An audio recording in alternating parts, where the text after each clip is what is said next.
اور وہ فتنہ 8 سے 150 سال پہلے آیا مدرسہ دیوبند کی شکل میں. 1867 میں مدرسہ دیوبند بنا.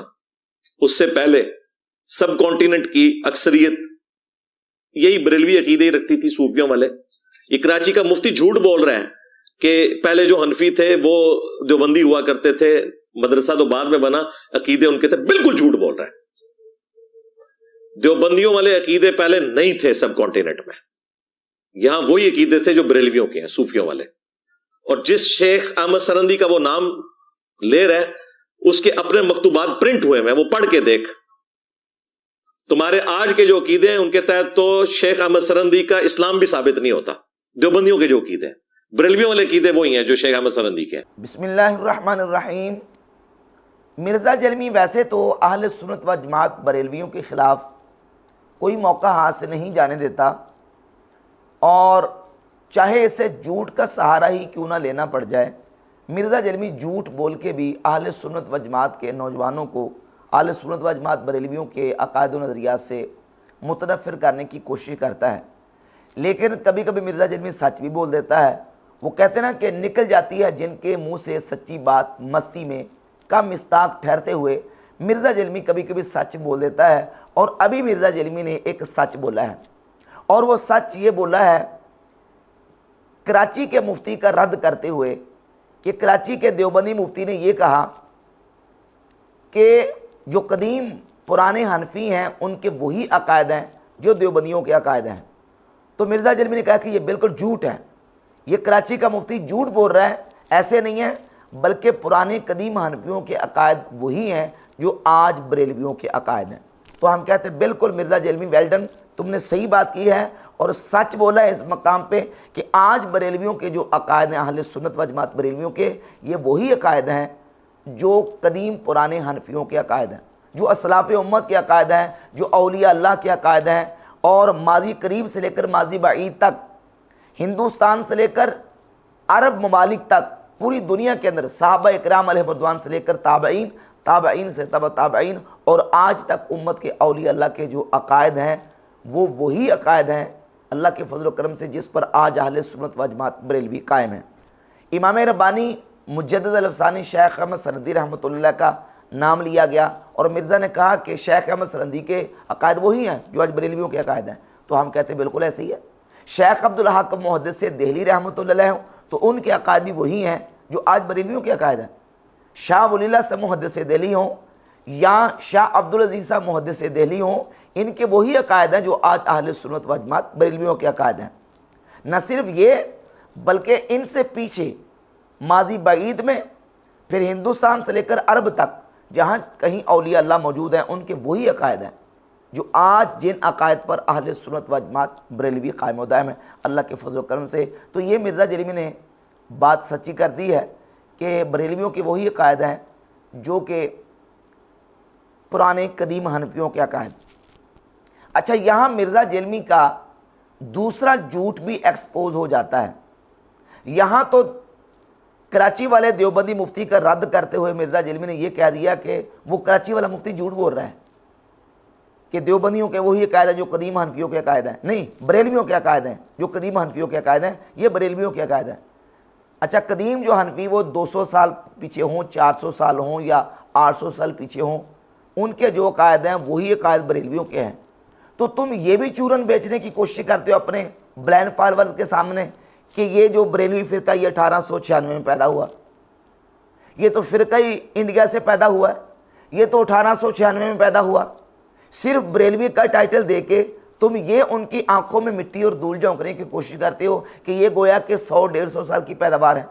اور یہ بھی مانتے ہو، اور اس نے اپنے کئی ایک بیانات میں یہ تسلیم کیا کہ شافعی کہتا ہے کہ عرب ملکوں کے اندر شافعی رفع دین تو کرتے ہیں لیکن وہ کٹر قبر پرست ہیں. یعنی گویا کہ یہ کہنے کی کوشش کر رہا ہے کہ وہ ان کے عقائد وہ مشرکانہ عقائد ہیں. اسی لیے میں کہتا ہوں توحید کا ختم نبوت کا قلعہ ہے رفع الیدین سے نماز پڑھنا،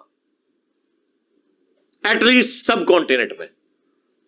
باقی ملکوں میں تو شافی بھی صوفی ہیں بڑے بڑے، وہ رفع الیدین سے ہی پڑھتے ہیں لیکن کٹر قبر پرست ہیں. یعنی جو بریلویوں کے اوپر فتویٰ لگاتا ہے شرک کا اور مشرکانہ عقائد کا، وہی فتویٰ جو ہے وہ عرب ممالک کے اندر موجود شافیوں کے اوپر لگا رہا ہے۔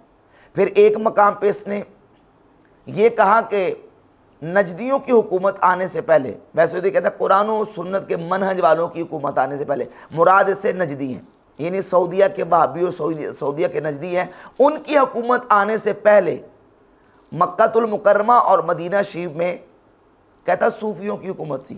1925 کے اندر جب عرب ریولوشن کی وجہ سے حادثاتی طور پہ وہ ریولوشن جس طرح بھی آئی تھی اس سے قطع نظر حادثاتی طور پر کتاب و سنت کے منہج والے علماء کی حکومت آ گئی حرمین شریفین میں، وہاں پر انہوں نے پہلے سال 11 رکعت سنت کے مطابق شروع کروائے، لیکن ظاہر ہے کہ 700-800 سال تک وہاں پہ صوفیوں کی حکومت رہی تھی۔ اور وہ صوفی کون تھے؟ وہ وہی تھے اور وہی عقائد رکھتے تھے جو آج اہل سنت و جماعت بریلویوں کے عقائد ہیں۔ اور اس وقت اعلیٰ حضرت امام اہل سنت شاہ امام احمد رضا خاں محدث بریلی رحمۃ اللہ تعالی علیہ نے جب دیابنا کے اکابرین کی گستاخانہ عبارات کے اوپر حرمین طیبین کے علماء سے فتاوی جات لیے تو اس وقت 34 علماء حرمین نے امام اہل سنت رحمۃ اللہ تعالی علیہ کے فتوے کی تصدیق کی، جس کو حسام الحرمین علی منہر الکفر والمین کے نام سے موسوم کیا گیا۔ یہ وہ تصدیقات ہیں 34 حرمین طیبین کے علماء کی۔ ان کو بیان کر کے مرزا جرمی نے یہ کہا کہ حرم شریف کے علماء نے احمد رضا بریلوی صاحب کے فتوے پر تصدیق کی، جن کے عقائد یعنی وہ بریلوی ٹائپ تھے، بریلوی ٹائپ عرب علماء تھے۔ حسام الحرمین میں 1905 میں احمد رضا بریلوی صاحب نے کتاب لکھ کے علماء عرب سے فتوے لیے۔ اس وقت صوفی علماء تھے سلطنت عثمانیہ کے، تو وہ سارے وہ بریلوی ٹائپ عقیدے رکھتے تھے۔ انہوں نے کفر کے فتوے دیے علماء دیوبند کے اوپر اور علامت قادیانی کے اوپر۔ تو یہ بھی مان گیا کہ اس وقت عرب علماء کے عقائد وہی تھے جو آج بریلویوں کے عقائد ہیں۔ تو اللہ کے فضل و کرم سے اہل سنت و جماعت بریلوی یہ انہی عقائد پر قائم و دائم ہیں جو اسلاف امت کے چلے آ رہے ہیں، اور ان باتوں کا خود ہمارے مخالفین نے بھی ان باتوں کو تسلیم کیا۔ احسان الہی ظہیر غیر مقلد وہابی عالم، اس نے ایک کتاب اہل سنت کے خلاف لکھی ہے بریلویت، اس میں صفحہ 21 پر اس نے لکھا کہ اس گروہ کے عقائد بعض دوسرے اسلامی ملکوں میں تصوف کے نام پر رائج ہیں، یعنی جو آج بریلویوں کے عقائد ہیں یہی عقائد تصوف کے نام پر دوسرے عرب ممالک کے اندر رائج ہیں۔ یہ ایک غیر مقلد وہابی عالم ہے ثناء اللہ مرسری، اس کی کتاب ہے شمع توحید، اس کے صفحہ نمبر 63 پر ثناء اللہ مرسری لکھتا ہے کہ امرتسر میں مسلم آبادی غیر مسلم آبادی ہندو و سکھ وغیرہ کے مساوی ہے۔ 80 سال پہلے قریباً سب مسلمان اسی خیال کے تھے جن کو آج کل بریلوی حنفی کے نام سے پکارا جاتا ہے۔ اور جب یہ کتاب لکھی گئی اس 80 سال پیچھے چلے جائیں تو 1857 بنتا ہے، یعنی 1857 کی جنگ آزادی سے پہلے، انگریزوں کے تسلط سے پہلے ہندوستان کے اندر بالخصوص امرتسر کے اندر مسلمان جو عقائد رکھتے تھے وہی عقائد ہیں جو آج بریلویوں کے عقائد ہیں۔ احسان الہی ظہیر نے مانا کہ عرب ممالک کے اندر جو عقائد صوفیہ کے ہیں وہی بریلویوں کے عقائد ہیں۔ ثناء اللہ مرسری نے مانا کہ 80 سال پہلے جو عقائد تھے وہی عقائد بریلویوں کے عقائد ہیں۔ مرزا جیلمی بھی اپنے کئی ایک بیانات میں اس بات کو تسلیم کر گیا کہ بریلویوں کے وہی عقائد ہیں جو قدیم سے چلے آ رہے ہیں۔ اللہ کے فضل و کرم سے اہل سنت و جماعت بریلوی یہ وہی عقائد رکھتے ہیں جو اہل السنہ والجماعہ کے تسلسل کے ساتھ عقائد و نظریات اسلاف امت کی تشریحات اور تعبیرات کی روشنی میں چلے آ رہے ہیں۔ اب دیوبندی بھی اپنے آپ کو حنفی کہتے ہیں، تو دیوبندیوں کے ساتھ پھر اختلاف ہمارا کیوں؟ وہ بھی اپنے آپ کو حنفی کہتے ہیں، ہم بھی اپنے آپ کو حنفی کہتے ہیں، اللہ کے فضل و کرم سے ہم حنفی ہیں، تو ان کے ساتھ اختلاف کیا ہے؟ تو بھئی ان کے ساتھ جو بنیادی اختلاف ہے ان کے اکابرین کی وہ گستاخانہ عبارات ہیں اور وہ خلاف اسلام عبارات ہیں جو جن کے اوپر علماء اہل سنت نے، چاہے وہ ہندوستان کے علماء اہل سنت ہو چاہے وہ عرب شریف کے علماء اہل سنت ہو، انہوں نے فتوے دیے کہ یہ گستاخانہ اور خلاف اسلام غیر اسلامی عبارات ہے۔ جب تک ان کے لکھنے والے ان گستاخانہ اور خلاف اسلام عبارات سے توبہ اور رجوع نہ کر لیں ان کے ساتھ کسی قسم کا تعلق جائز نہیں۔ اور وہ عبارت کون سی ہیں؟ ان میں سے ایک عبارت ہے مولوی اشرف علی تھانوی، جو کہ دیوبندیوں کے حکیم الامت جانے جاتے ہیں۔ اشرف علی تھانوی کی کتاب حفظ الایمان کے صفحہ 13 پر نبی پاک صلی اللہ علیہ وآلہ وسلم کے علم غیب کے حوالے سے اشرف علی تھانوی نے ایک عبارت لکھی جس میں نبی پاک صلی اللہ علیہ وآلہ وسلم کے علوم وافرہ کثیرہ کو، علوم غیبیہ کو جانوروں پاگلوں کے علم کے ساتھ تشبیہ دی۔ اشرف علی تھانوی نے حفظ الایمان کے صفحہ 13 پہ لکھا، پھر یہ کہ آپ کی ذات مقدسہ پر علم غیب کا حکم کیا جانا اگر بقول زید صحیح ہو تو دریافت طلب یہ امر ہے کہ اس غیب سے مراد بعض غیب ہے یا کل غیب؟ اگر بعض علوم غیبیہ مراد ہیں تو اس میں حضور ہی کی کیا تخصیص ہے؟ ایسا علم غیب تو زید و عمر بلکہ ہر سبی بچہ و مجنون پاگل بلکہ جمیع حیوانات و بہائم کے لیے بھی حاصل ہے، نعوذ باللہ تعالی۔ نبی پاک صلی اللہ علیہ وآلہ وسلم کے علوم وافرہ کثیرہ کو جانوروں پاگلوں کے علم کے ساتھ تشبیہ دے کے نبی پاک صلی اللہ علیہ وآلہ وسلم کے علوم غیبیہ شریفہ کی توہین اور گستاخی کی۔ اس پر علماء حرمین طیبہ نے فتویٰ دیا، اعلیٰ حضرت امام اہل سنت نے فتویٰ دیا، اور 350 ہندوستان کے علماء نے فتویٰ دیا اور تصدیقات کی کہ واقعی یہ عبارت غیر اسلامی اور گستاخانہ عبارت ہے۔ اس کے علاوہ ناظم تعلیمات دارالعلوم دیوبند مولوی خلیل احمد سہارنپوری نے اپنی کتاب براہین قاطعہ کے صفحہ 55 پر یہ عبارت لکھی کہ الحاصل غور کرنا چاہیے کہ شیطان و ملک الموت کا حال دیکھ کر علم محیط زمین کا فخر عالم کو خلاف نصوص قطعیہ کے بلا دلیل محض قیاس فاسدہ سے ثابت کرنا شرک نہیں تو کون سا ایمان کا حصہ ہے؟ شیطان و ملک الموت کو یہ وسعت نص سے ثابت ہوئی، فخر عالم کی وسعت علم کی کون سی نص قطعی ہے کہ جس سے تمام نصوص کو رد کر کے ایک شرک ثابت کرتا ہے؟ نعوذ باللہ تعالی۔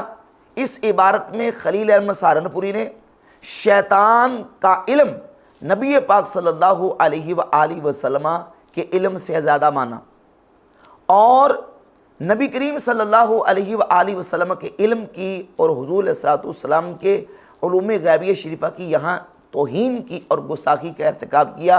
اس عبارت پر بھی علماء نے فتویٰ دیا۔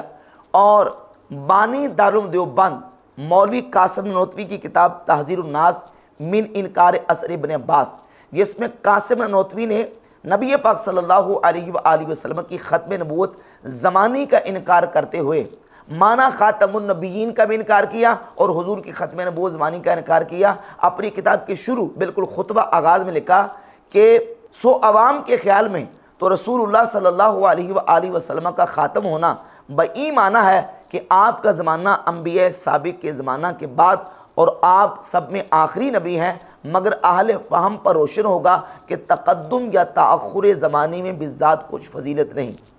نعوذ باللہ کہا کہ خاتم النبیین کا معنی آخری نبی ہونا یہ عوام کا خیال ہے، اہل فہم سمجھتے ہیں کہ اس میں بالذات کچھ فضیلت نہیں۔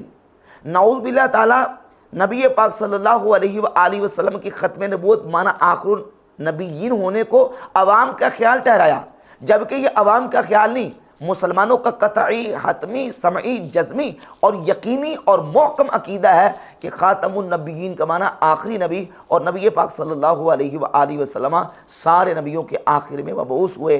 اب قاسم نانوتوی نے ختم نبوت کا معنی کا آخری نبی ہونے کا انکار کیا اور اس کو عوام کا خیال ٹھہرایا، نعوذ باللہ تعالی، جبکہ یہ مسلمانوں کا ایک قطعی عقیدہ ہے۔ اور صفحہ نمبر 65 پہ لکھا کہ بالفرض، بلکہ اگر بالفرض آپ کے زمانے میں بھی کہیں اور کوئی نبی ہو جب بھی آپ کا خاتم ہونا بدستور باقی رہتا ہے۔ اور پھر صفحہ نمبر 85 پہ آگے جا کے لکھا کہ بلکہ اگر بالفرض بعد زمانہ نبوی صلی اللہ علیہ وآلہ وسلم کوئی نبی پیدا ہو تو پھر بھی خاتمیت محمدی میں کچھ فرق نہ آئے گا۔ تو یہ ساری عبارات جو اکابرین دیوبند نے اپنی کتابوں میں لکھی، ان عبارات کے اوپر علماء عرب نے اور ہندوستان کے 350 علماء نے فتاوی جات اور تصدیقات ان کے اوپر لکھی کہ یقیناً یہ گستاخانہ اور کفریہ اور خلاف اسلام عبارات ہیں۔ تو ان عبارات کی وجہ سے ان پر فتوے لگے اور آج تک ان کو ان گستاخانہ اور غیر اسلامی عبارات سے برات کا اظہار کرنے کی توفیق نصیب نہیں ہوئی، اور نہ ان لکھنے والوں نے اپنی ان عبارات سے توبہ اور رجوع کیا۔ اصل جو اختلاف ہے یہ گستاخانہ اور غیر اسلامی عبارات ہیں جو اصل میں نزاع کا اور اختلاف کا باعث بنی۔ تو اللہ کے فضل و کرم سے اہل سنت و جماعت بریلوی انہی عقائد و نظریات پہ آج بھی قائم ہے جو حضرت امام ربانی مجدد الافسانی علیہ رحمہ، حضرت شیخ عبدالحق محدث دہلی رحمۃ اللہ تعالیٰ علیہ کے، حضرت شاہ عبدالعزیز صاحب محدث دہلی اور شاہ ولی اللہ صاحب محدث دہلی اور دیگر اکابرین اسلام اور اکابرین اہل سنت و جماعت کے ہیں۔ تو مرزا جرمی نے اس مقام پہ اس بات کو تسلیم کر لیا کہ بریلوی کوئی 150-100 سال پہلے بنا ہوا فرقہ نہیں ہے، بلکہ اللہ کے فضل و کرم سے ان کے عقائد وہی عقائد ہیں جو اسلاف امت کے عقائد چلے آ رہے ہیں۔